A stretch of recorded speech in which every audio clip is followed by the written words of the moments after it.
오늘 시편 116편은 유월절 찬양이면서 또 이스라엘의 공적인 예배 가운데 부른 찬양 시편입니다. 사람의 생명은 호흡에 있습니다. 하나님께서는 흙으로 사람을 지으시고 그 코에 생기를 불어넣으셨습니다. 그것이 호흡입니다. 호흡이 있기 전까지 사람은 생명이 없었으나 호흡이 시작되면서 사람은 생명을 얻게 되었습니다. 호흡이 풍성한 사람은 생명이 풍성한 것이며 호흡이 약하고 위축된 사람은 생명이 연약한 것입니다. 그런데 호흡을 뜻하는 히브리어 르하으나 헬라 퓨뉴마는 둘 다 영을 뜻하기도 합니다. 하나님께서 아담을 만드시고 코에 불어넣으셨던 생기, 그게 바로 르하흐 퓨뉴마인 겁니다. 그래서 우리가 호흡을 해야 사는 것처럼 우리 영혼도 영혼의 호흡을 해야 살 수 있습니다. 이 영혼의 호흡이 바로 기도입니다. 이 영혼의 호흡을 통해 하나님과 대화하고 하나님을 사랑하고 하나님의 생명을 받아서 살아가는 것입니다. 그래서 내 영이 죽지 않기 위해서라도 평생에 기도해야 하는 겁니다. 1절, 2절 여호와께서 내 음성과 내 간구를 들으심으로 내가 그를 사랑하는도다. 그의 귀를 내게 기울이셨으므로 내가 평생에 기도하리로다. 우리가 왜 평생에 하나님께 기도합니까? 하나님께서 내 음성과 내 간구를 들으시기 때문입니다. 우리 하나님은 우리의 입을 만드시고 우리의 귀를 만드신 창조주 하나님이십니다. 그러니 어찌 귀를 붙여주신 분이 듣지 못하시겠습니까? 어찌 눈을 만드신 분이 보지 못하시겠습니까? 하나님께서 지금도 불꽃 같은 눈으로 우리를 지켜보시고 세미한 신음소리 하나라도 다 듣고 계심을 믿으시기 바랍니다. 그리고 6절 여호와는 은혜로우시며 의로우시며 우리 하나님은 긍휼이 많으시도다. 우리 하나님은 은혜로우시며 의로우시며 긍휼이 많으신 분이기 때문에 또 우리가 기도합니다. 우리는 날마다 하나님의 은혜와 사랑을 그 긍휼하심을 받아서 살아갑니다. 그런데 우리가 내게 주신 모든 은혜를 내가 여호와께 무엇으로 보답할 수 있겠습니까? 하나님의 이름을 부르며 하나님께 기도하여 응답받아서 그 하나님의 이름이 신실하다는 사실을 증명함으로 하나님의 이름을 거룩히 여김 받으시게 하는 겁니다. 이것이 하나님의 은혜에 보답하는 것입니다. 그래서 우리는 내 평생에 낙심하지 않고 평생에 기도해야 합니다. 그리고 우리가 내 평생에 기도해야 하는 것은 16절 여호와여 나는 진실로 주의 종이요 주의 여종의 아들 곧 주의 종이라 주께서 나의 결박을 푸셨나이다. 우리의 기도로 우리의 모든 결박을 풀기 때문입니다. 사도행전 16장에 보면은 바울과 실라가 복음을 전하다가 매를 맞고 발에 착고가 채워져 옥에 갇히게 됩니다. 그런데 그때 그 깊은 감옥에서 착고가 채워진 채 바울과 실라는 무엇을 했는가? 사도행전 16장 25절 한밤중에 바울과 실라가 기도하고 하나님을 찬송하며 제수들이 듣더라. 기도하고 찬송했습니다. 그랬더니 무슨 일이 일어났습니까? 26절 이에 갑자기 큰 지진이 나서 옥토가 움직이고 문이 곧 다 열리며 모든 사람의 매인 것이 다 벗어진지라. 기도하면 옥문이 열립니다. 찬송하면 묶였던 흉악의 결박이 풀어집니다. 오늘 여러분의 이 새벽 기도가 잠겼던 문이 열리고 묶였던 것이 풀어지는 능력 있는 기도가 되기를 주님의 이름으로 축원합니다. 그런데 이렇게 중요한 우리의 기도에 있어서 가장 중요한 기도의 자세는 간절함입니다. 그렇습니다. 설렁설렁 기도는 한번 해볼까가 아닙니다.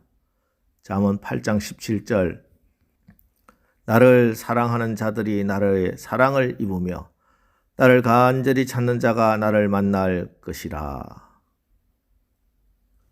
열왕기상 18장에 보면 이스라엘의 기근이 시작된 지 3년이 좀 지난 어느 날 하나님께서 엘리야에게 내가 비를 지면에 내리리라 약속하셨습니다.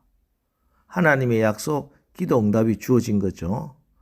그래서 엘리야는 하나님의 약속을 믿고 이 기도 응답을 붙들고 갈멜산으로 기도하러 올라갑니다.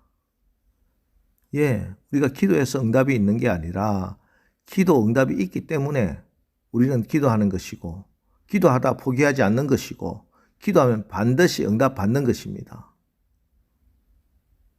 그런데 엘리야가 기도하자마자 소낙비가 쏟아진 게 아니죠.